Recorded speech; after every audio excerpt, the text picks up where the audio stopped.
Hello दोस्तों। आइए आज हम लोग भारत में कितने समुद्री तट हैं और कौन सा तट किस राज्य में लगा हुआ है, उसका सीमा कहाँ तक है ये भी देखेंगे और तटों के नाम भी देखेंगे। चलिए शुरू करते हैं। ये स्क्रीन पे जो दिखाई दे रहा होगा ये है वर्ल्ड का नक्शा, जो कि विश्व का राजनीतिक मानचित्र है। इसमें आप लोगों को अपना देश भारत दिखाई दे रहा होगा। यहाँ पे ये है भारत, जो कि एशिया महादेश में आता है। भारत हमारा ये एशिया में। तो भारत के पश्चिम में देखिए यहाँ पे अरब सागर दिखाई दे रहा होगा। ये है अरब सागर और यहाँ बंगाल की खाड़ी। तो चलिए हम लोग सबसे पहले भारत के नक्शे में देखते हैं कि कौन सा तट किस राज्य से लगा हुआ है। ये है हमारा भारत का नक्शा। भारत के नक्शे में आप लोग पहले दिशा देख लीजिए। उत्तर में लद्दाख, जो कि यहाँ पे है, ये है उत्तर नॉर्थ, और नीचे दक्षिण साउथ, और इधर गुजरात साइड में पश्चिम वेस्ट, और इधर पूर्वोत्तर साइड में अरुणाचल प्रदेश ईस्ट। तो चलिए हम लोग तट देखते हैं कि कौन सा तट किस राज्य से लगा हुआ है। तो ये देखिए हमारा भारत का नक्शा है। इसको हम लोग जूम करते हैं।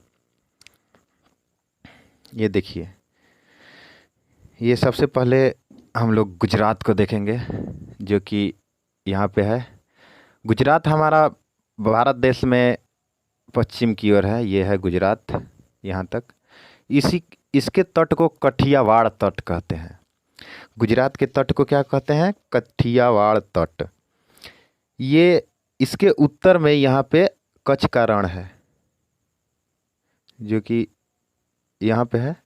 उत्तर में कच्छ का रण है और इस पूरे गुजरात के एरिया को जो समुद्र से लगा हुआ है इसे कठियावाड़ तट कहते हैं। तो गुजरात को आप लोगों ने देख लिया, ये कठियावाड़ तट है। अब इसके नीचे हम लोग देखेंगे। इसके नीचे है महाराष्ट्र और गोवा। ये कोंकण तट है। महाराष्ट्र और गोवा ये कोंकण तट। महाराष्ट्र और गोवा ये कोंकण तट है। ये पूरा एरिया 720 किलोमीटर का है। 720 किलोमीटर। इसका नाम क्या है? कोंकण तट। इसमें महाराष्ट्र और गोवा के कुछ ज़िले आते हैं पूरे कोंकण तट में। यहाँ तक पहला था कठियावाड़ तट और दूसरा कोंकण तट। कठियावाड़ तट गुजरात और कोंकण तट महाराष्ट्र और गोवा के कुछ ज़िले। चलिए इसके आगे देखते हैं हम लोग। इसके आगे नीचे कर्नाटका दिखाई दे रहा होगा। कर्नाटका को केनरा तट भी कहा जाता है या कर्नाटक तट भी कहा जाता है। ये एरिया केनरा तट या कर्नाटका तट। उसके बाद आगे देखेंगे हम लोग। आगे देखिए नीचे केरला के पास ये है केरला का सारा एरिया। ये इसको हम लोग मलाबार तट कहेंगे। भूगोल वेताओं के अनुसार ये मलाबार तट कहा जाता है। केरला के सारे एरिया को मलाबार तट कहा जाता है। ये भारत के नक्शे के दक्षिण पश्चिम में है। ये भारत की जो ये नक्शा है ये ऐसे होता है, उत्तर दक्षिण नीचे, इधर पश्चिम है, इधर पूरब। तो ये देखिए ये पश्चिम और दक्षिण भाग में है। तो ये भारत के नक्शे के दक्षिण और पश्चिम भाग में है। तो इसको मलाबार तट कहा जाता है। इसका नाम क्या है? मलाबार तट। चलिए इसके बाद आगे देखा जाए। इसके बाद यहीं पे देखिए तमिलनाडु का एरिया, ये पूरा कोरोमंडल तट कहा जाता है। ये तमिलनाडु का एरिया है और कुछ आंध्र प्रदेश का भी इसमें एरिया है। इसको कोरोमंडल तट कहा जाता है। ये भारत के नक्शे में नीचे दक्षिण और इधर पूरब। तो इसको हम लोग बोलेंगे दक्षिण पूरब में है। क्वेश्चन आएगा कि कोरोमंडल तट कहाँ है भारत के नक्शे में? तो दक्षिण पूरब साइड में या पूरब दक्षिण साइड में कोरोमंडल तट। लौटती मानसून से वर्षा यहीं पे होता है तमिलनाडु में। चलिए आगे देखते हैं हम लोग। लेकिन एक और बात इसमें देखिए, ये पहले जब यहाँ पे चोल राजवंश का शासन था उस समय यहाँ कोरोमंडल नाम नहीं था, उस समय इसको चोल मंडल कहा जाता था, चोल मंडलम।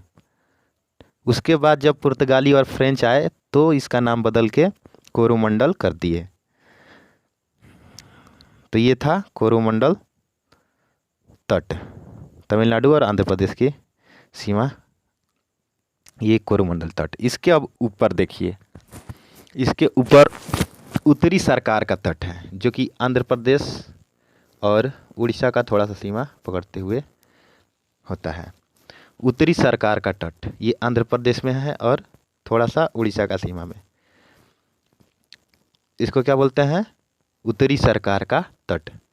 इसके ऊपर देखिए, इसके ऊपर यहाँ पे उड़ीसा है। उड़ीसा के तट को क्या बोलते हैं? उत्कल तट। उड़ीसा के तट को उत्कल तट, ये पश्चिम बंगाल वेस्ट बंगाल का भी थोड़ा सा एरिया लेता है, इसको बोलते हैं उत्कल तट। तो उत्कल तट में ही यहीं पे उड़ीसा में चिल्का झील भी है, जो सबसे खारा पानी का झील है उड़ीसा में, चिल्का झील। तो चलिए एक बार सारे तट को फिर से हम लोग देख लें। चलिए शुरू से, इस बार सिर्फ नाम हम बोलेंगे। पहला गुजरात में काठियावाड़ तट, उसके बाद महाराष्ट्र गोवा में कोंकण तट, उसके बाद कर्नाटका में केंद्रा तट, उसके बाद नीचे यहाँ केरला में मालाबार तट, और उसके बाद इधर तमिलनाडु में कोरोमंडल तट, उसके बाद आंध्र प्रदेश में उत्तरी सरकार का तट, उसके बाद उड़ीसा में उत्कल तट। तो आप लोग एक बार और इसको रिवाइज कर लीजिएगा। ये है हमारा भारत का पूरा तट, जो कि ये इतने सारे राज्यों से मिलकर बना हुआ है। चलिए ठीक है, आप लोग देख लीजिएगा।